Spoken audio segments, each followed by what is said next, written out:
Okay, so I'm going to be reading Reddit questions off, of course, the Valorant Reddit. These are mainly aimed towards beginners, and I'm just really trying to spread information, help people out, and of course, answer questions. So the first question that's being asked is low sense the new wave, or something on the lines of that? He's just essentially asking if low sense is better than high sense. Now, in my personal opinion, low sense is going to typically be better for most of the Valorant players and just the general populace when playing video games. Just because it's much easier to control and get used to than it is for say per se high sense. High sense takes a lot more control and experience with a mouse just to not be overly stuttery, and you'll notice a lot of shaking in your aim when you play high sense just because of how sensitive it is.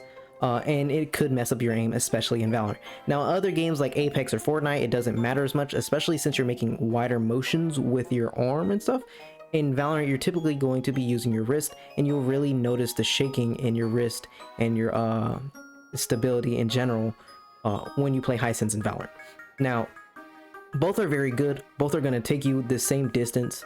Neither one is objectively better in a sense, but one is going to be easier to use than the other. It's like the controller versus keyboard debate. Controller is going to be easier to use typically versus keyboard, but keyboard does have a very high skill ceiling. Same with high sense, just because you're just going to objectively be faster in a lot of reactive situations with high sense. Now, the ranges in Valorant that I would recommend if you were to use low sense, I'm going to be speaking from 1600 DPI. If you want to go like 800 or 400, just multiply it by 2 or 4, or divide it by 2 or 4. No, multiply by 2 or 4. I'm dumb. So I would recommend from 0.12 to 0.15 for like around the lower end of the spectrum. That is about mid to low. And if you want to go higher, I would say either 1.2 or 0.175. Those are around mid ranges to highish. If you go higher, you could go to 0.25. It is going to be a little weird. It also is very dependent on how much mouse space and desk space you have. The smaller amount of desk space you have, the higher sense you want to be, because you want to at least be able to do a full 180 with like a flick of your wrist comfortably, or at least with a wide arm movement. If you cannot do that and you're hitting like your PC, your monitor or something, I would recommend playing on higher sense and not develop carpal tunnel in your wrist because you're swiping so much. That's what I would recommend. Well, the next question is I dominate in DMs and then end up doing bad in comp? Now, this is very normal. A lot of players will go into a DM just to warm up or just to play, and then they're typically going to be playing from Immortal to all the way down to Irons. Now, like if you're like Plat or something, you're typically going to be around the range of like Bronze to whatever as high as it can go. And then you could win, and then you could win some fights. Now, it makes you feel better just because you're, of course, in a game mode where you're always taking fights, and then you're winning fights against much better players when it comes down to the Valorant rank system.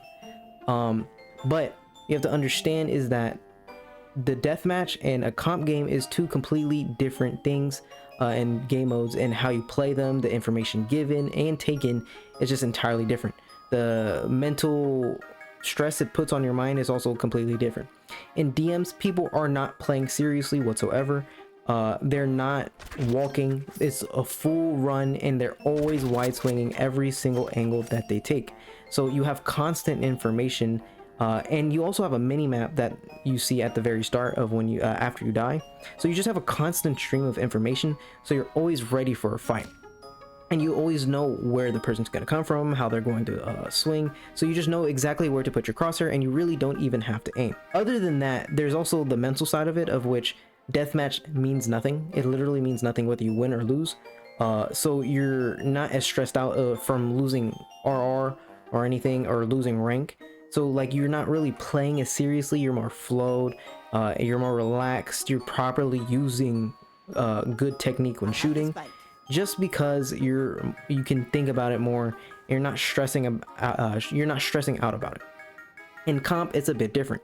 People are walking. Sometimes you may not hear noise immediately at the beginning of the round, and even if you do, it's not going to really tell you much. It might just be a Sova dart, and the Sova dart doesn't particularly mean anything. They could go to that site, but they could also be C, especially if you're not using util. So you don't have as much information, and so you're not able to predict exactly when a person's going to swing and exactly where a person is at all moments. Your minimap is not always on, and so a lot of things are just completely different, and you're not always as ready for a fight as you are in deathmatch. You also are much more stressed out typically, because if you're like on a losing streak, you're really annoyed, and so you're not properly doing things, you're not properly thinking, you're in a very emotional state, and so you could end up just doing worse.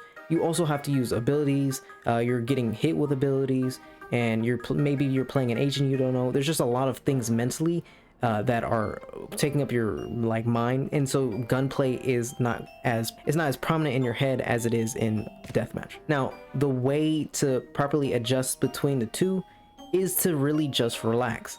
Don't stress out about rank too much. Play the game, have fun, and properly be aware of the techniques that you're using. Make sure to stop before you shoot. Make sure you strafe properly. Don't just do super fast strafes, you know, maybe mix it up a little bit. Make sure your crosshair is on head level. It should, as you do it in comp, then you'll get better at doing and playing comp eventually, as you play the game, of course. So don't play DMs to improve per se, but do play DMs as a warm-up and as a way to practice your technique. But to really refine and hone and master that technique, you have to do it in comp consistently. This second to last question that I have is a person asking between Gecko or Breach. Now, this is a good question because they're very two different sides of the spectrum. One is very easy, and the one is it's easy on paper, but it's hard in game, especially with certain teammates and playing solo queue. So Gecko is, between the two, I would recommend playing Gecko. In ranked, team play doesn't matter. So if it was team play versus team play, Breach would be better, but it's not. It's essentially 5 1v1s going on at the same time, and you want to make sure you're getting as much value from as little as possible, and Gecko provides that. The reason I say this is that Gecko's utility, all you have to do is just throw it and it just provides instant value. There's a molly that clears space. There is a flash that flashes and gives information. There is then you have your wingman that you plant, and so you can just plant and then be aiming at somewhere, and so you just have incredible value for literally nothing. Breach, on the other hand, you can use your utility, you can use your stun a person, and if your teammates don't do anything, if they don't properly entry, then your utility was literally useless. It does nothing. You don't get any information. You can flash, and the flashes are incredibly easy to dodge sometimes. And then your aftershock, which is really good for taking space, or clearing space. His ult is also very good and both ults are very, very good if used correctly, of course. The thing is when you're playing Breach, if you do not have competent teammates and you're not doing good mechanically per se, you are literally providing next to no value. You're going to feel extremely useless. Gecko, on the other hand, you're always going to feel value with just the ability to plant and then play with your teammates and just add extra reinforcement to whatever your teammates are doing, and it's just easier to play around that. So for newer players, I would recommend Gecko, but if you do enjoy Breach, just play Breach. It doesn't really matter. Just make sure to use your tools well, and I would use it more selfishly typically when you're playing Breach. And then this last one is, I need tips to not die as fast in the round. He feels like he's dying first or very quickly during the round all the time. So usually this problem comes with positioning and preparation during a round. So round by round, you are always positioning yourself in a way to play the game, and then preparing yourself depending on what the enemies do and what you want to do. Now, the reason you would die a lot is because your positioning is bad, and then when your positioning is bad, you're also having bad preparation. So I like to use this example is if a Reyna is peeking A main on Ascent, and they just end up peeking, they peek into 4 people, and then they die, they get mad and everything. Their positioning, 1, is bad, and then 2, their preparation is bad. There's a lot of things that they could do better, There are a lot of ways that they could have engaged this fight to be more winnable for themselves. Now, of course, if you're really good at aiming, just this quick peek, and then you're able to dismiss away. It's just an example, of course. So they peek into 4, so their positioning is bad because they're fighting 4 people, and their preparation is bad because they didn't use a flash, they didn't do anything, they didn't get any help, they're just peeking by themselves. So both of those things are just really low, and it's not good. Now, a better way they could have done this, per se, for example, is they could have asked an Omen, they could have asked the Clove, whichever controller you have, to use their util. They could have asked for a one-way, they could have asked Omen to flash, they could have asked Clove to throw her little nade and take the fight. They could have also asked for Sova to dart, they could have asked for him to ult, just so the Reyna can get into a better position to be able to surprise them. Maybe he can go into wine, maybe he can go wide on the angle and then get a free pick off of crosshair placement.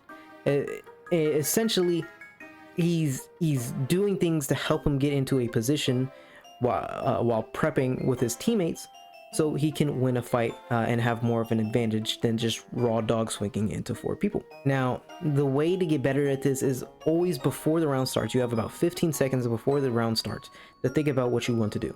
If your initial plan is just to run out there and take a fight, I would recommend not doing that unless you're a very mechanically gifted player who can get away with putting yourself in those unadvantageous positions because your aim is just that good, and technically it's an advantageous position because your aim is good. For the wide variety of people, typically you're going to need that preparation and that think about before the round starts so you can properly play the game.